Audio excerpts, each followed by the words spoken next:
Good morning, students of class 10th, subject Geography, chapter number 4, Agriculture, and today's topic is Impact of Globalization on Agriculture.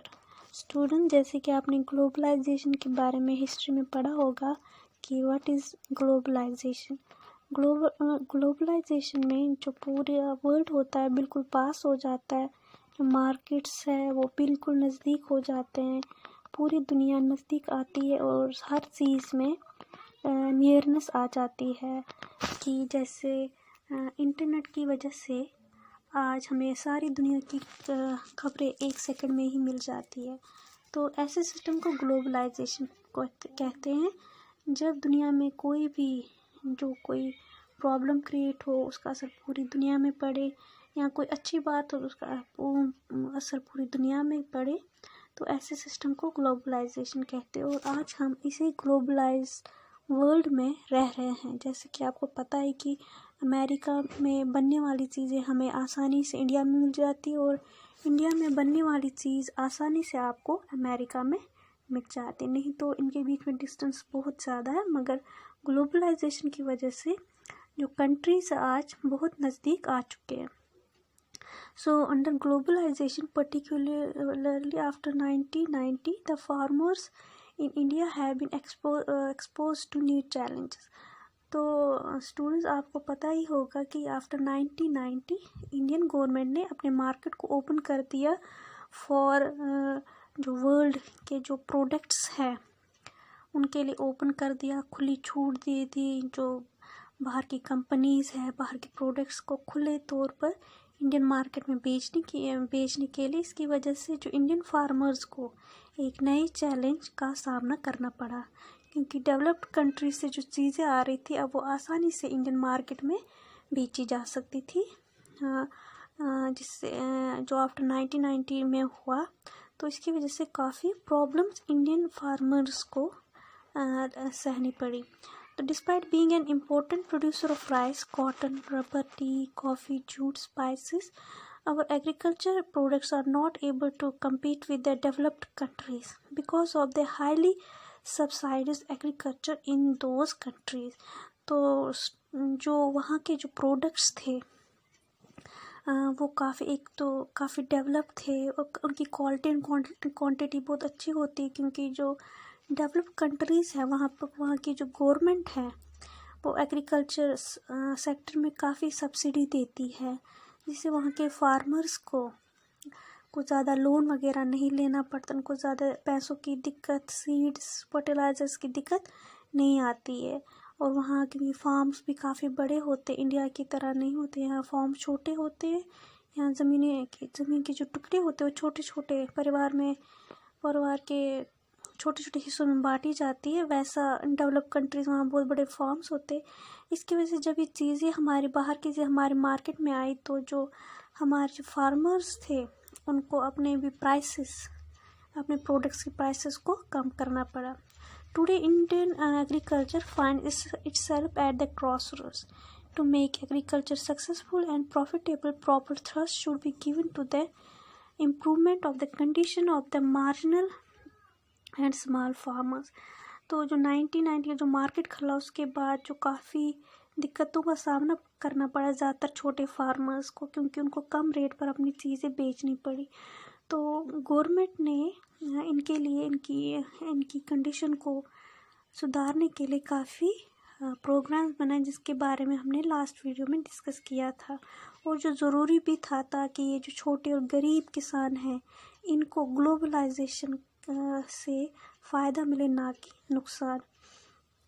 The Green Revolution promised much, but today it's under controversy. It is being alleged that it has caused land degradation due to overuse of chemicals, drying of aquifers, and vanishing biodiversity. The keyword today is Gene Revolution, which includes gene engineering. तो students, ये जो green revolution आया India में, इसकी सबसे बड़ी जो disadvantage रही वो थी कुछ ही रीजन्स में लिमिटेड रहा, कुछ ही जगह तक ये रहा, और उसमें जो यूज़ किए जाते थे बहुत ज़्यादा पेस्टिसाइड, उसकी वजह से लैंड डिग्रेडेशन हुआ, जो हमारे जो रिवर्स थी, जो बाकी हमारे जहाँ से हमें वाटर मिलता था सोर्सेस, वो सूखने लगे।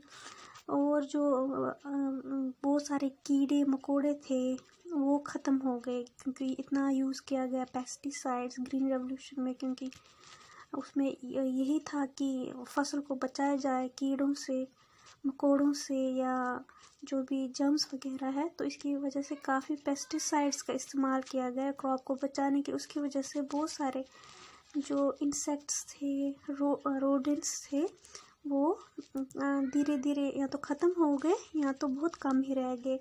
तो इसकी वजह से बायोडाइवर्सिटी पर काफ़ी असर पड़ा, साथ साथ में एनवायरनमेंट पे भी।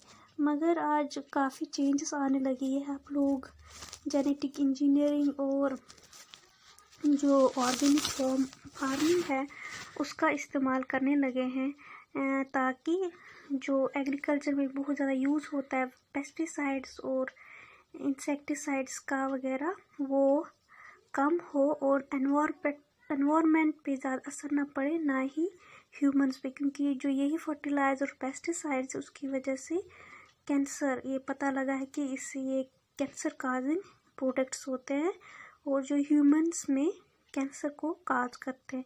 सो आजकल जेनेटिक इंजीनियर पे इस पे रिसर्च जारी, जिसकी वजह से एक अच्छे और जिसमें ज़्यादातर फर्टिलाइजर्स और पेस्टिसाइड्स का यूज़ ना हो, ऐसे सीड्स आज जेनेटिक इंजीनियरिंग में बन रहे हैं। हाई यील्डिंग वैरायटी और डिजीज रेजिस्टेंट सीड्स आजकल बना रहे हैं साइंटिस्ट जेनेटिक इंजीनियरिंग में, ताकि ज़्यादा पेस्टिसाइड्स और इंसेक्टिसाइड्स का इस्तेमाल क्रॉप्स पे या किसी भी फ्रूट्स वेजिटेबल पे ना हो। तो इसमें अभी रिसर्च जारी है। साथ में स्टूडेंट, आपने ऑर्गेनिक फार्मिंग पढ़ा होगा। ऑर्गेनिक फार्मिंग एक तरह की फार्मिंग है जिसमें न क्रॉप पे पेस्टिसाइड्स का यूज़ किया जाता है, न इंसेक्टिसाइड्स का, न फर्टिलाइजर्स का, बल्कि इसमें नेचुरल जो खाद है उसका इस्तेमाल किया जाता है। जैसे गोबर है या बायोडिग्रेडेबल चीज़ें, सब्जियाँ वगैरह, उसको या हमारे घर से जो भी वेस्ट निकलता है उसको सड़ा कर नई तरह की एक खाद बनाई जाती है, उसका इस्तेमाल ऑर्गेनिक फार्मिंग में किया जाता है। और जो इसके प्रोडक्ट्स है आजकल वेस्टर्न सोसाइटी में, यानी कि जो वेस्टर्न जो यूरोप, अमेरिका में, ऑस्ट्रेलिया में इसका बहुत ज़्यादा आज लोग यूज़ कर रहे हैं कि ऑर्गेनिक फार्मिंग ही हो, ताकि एनवायरनमेंट के साथ साथ ह्यूमन को कोई भी नुकसान ना हो। तो Indian farmers should diversify their cropping pattern from cereal to high value crops. This will increase income and reduce environmental degradation simultaneously. साथ में स्टूडेंट इंडियन फार्मर्स को ये करना चाहिए, एक सजेशन दी गई है कि अपने क्रॉपिंग पैटर्न को चेंज करें। जैसे कि स्टूडेंट्स, आप देखते हो कश्मीर में एक टाइम पे राइस लगाया जाता है, फिर मेज़ लगाया जाता है, फिर वॉलनट की जो खेती की जाती है, सेब की पेड़। तो जो ये क्रॉपिंग पैटर्न है, जो हर साल एक ही तरह के हम क्रॉप्स लगाते हैं या कोई वेजिटेबल लगाते हैं, प्लांट लगाते हैं, ट्री लगाते हैं, तो उसमें थोड़ा सा चेंज लाना चाहिए। अब धीरे धीरे फार्मर्स को नई वेजिटेबल्स, नए प्लांट्स, नए क्रॉप्स उनको इंट्रोड्यूस करना चाहिए अपने फील्ड पे, ताकि जो उनकी इनकम है वो इंक्रीज़ हो जाए। जैसे आजकल बहुत जगह में इंडिया में क्रॉप्स के साथ आजकल फ्लावर्स की भी जो फ्लावर्स भी फील्ड में लगाए जाते हैं, ताकि अगर क्रॉप फेल हो जाए किसी भी वजह से, बीमारियों की वजह से, कीड़े मकोड़ों की वजह से, तो भी फ्लावर से उनको इनकम जनरेट हो, या वेजिटेबल से जनरेट हो, या बायोडीजल क्रॉप्स जैसे जैट्रूपा और जोजोबा का इस्तेमाल हो, जिसमें लेस इरिगेशन का यूज़ होता है देन राइस एंड शुगर। तो इससे क्या होता है, क्योंकि इंडिया का डाइवर्स क्लाइमेट है, इसमें हम काफ़ी अलग अलग तरह के क्रॉप्स को लगा सकते हैं। हमें इंडियन फार्मर्स को सिर्फ एक ही पैटर्न के क्रॉप्स हर साल नहीं लगाने चाहिए। इसमें साल या 2 साल के बाद अपने क्रॉप्स को चेंज करने चाहिए, नई क्रॉप लगानी चाहिए, ताकि उनको नुकसान ना उठाना पड़े, या नुकसान अगर उठाना पड़े तो वहाँ से उनको दूसरा सोर्स ऑफ इनकम मिलता रहे। तो स्टूडेंट्स, आज हमने पढ़ा कि ग्लोबलाइजेशन के अंदर, जब से ग्लोबलाइजेशन स्टार्ट हुआ तो क्या हुआ कि इंडियन फार्मर्स के लिए कंपटीशन बढ़ गया, क्योंकि बाहर के प्रोडक्ट्स इंडिया में आने लगे जो काफ़ी सस्ते थे। इससे जो स्मॉल और मार्जिनल फार्मर्स थे उनको काफ़ी नुकसान उठाना पड़ा। साथ साथ में एनवायरनमेंट का भी इस पर बहुत असर पड़ा, क्योंकि ड्यू टू कंपटीशन फार्मर्स बहुत ज़्यादा प्रोडक्शन करने लगे, वो बहुत ज़्यादा पेस्टिसाइड्स का यूज़ करने लगे, इंसेक्टिसाइड का यूज़ करने लगे। इसकी वजह से एक तो ह्यूमंस को, साथ में जो एनवायरनमेंट है उसको काफ़ी नुकसान पड़ा और बायोडाइवर्सिटी को काफ़ी नुकसान पड़ा। तो फिर आपने पढ़ा कि कैसे हम इसको चेंज कर सकते हैं। क्रॉपिंग पैटर्न इंडियन फार्मर्स को चेंज करना चाहिए, और ऑर्गेनिक फार्मिंग है उसका इस्तेमाल, जीन इंजीनियरिंग का इस्तेमाल। तो इस चीज़ों से जो इम्पैक्ट पड़ता है एनवायरनमेंट पर, ह्यूमंस पे, और साथ में जो लॉस होता है कभी कभी फार्मर्स का, वो कम हो सकता है।